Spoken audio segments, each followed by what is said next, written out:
यात्री किराए में बढ़ोतरी कर दी है। जनरल से लेकर एसी कोच के यात्रियों को अब अधिक किराया देना होगा। 1 जुलाई से नई दरें लागू हो गई हैं। लंबे अंतराल के बाद रेलवे ने किराया बढ़ाया है। रेलवे ने बढ़ाया यात्री किराया। जुलाई से यात्री किराए में कुछ चेंजेस किए गए हैं। उसमें जो स्लीपर क्लासेस जो जनरल टिकट्स हैं, इसमें 500 किलोमीटर तक कोई बढ़ोतरी नहीं है। 500 किलोमीटर से 1500 किलोमीटर के किराए में 5 रुपये की बढ़ोतरी करी गई है और 1500 किलोमीटर से 2500 किलोमीटर तक के किराए में 10 रुपये की बढ़ोतरी की गई है। ये जनरल टिकट के लिए लागू होगा।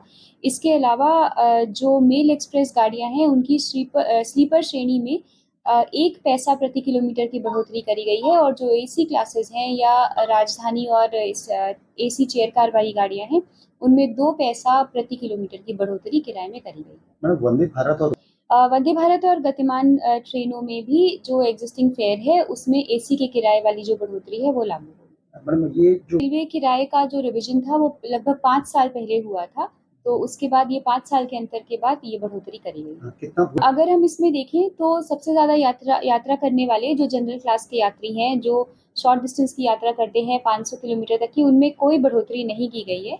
उसके बाद 500 से 1500 किलोमीटर की एक लंबी रेंज में सिर्फ 5 रुपये की बढ़ोतरी करी गई है।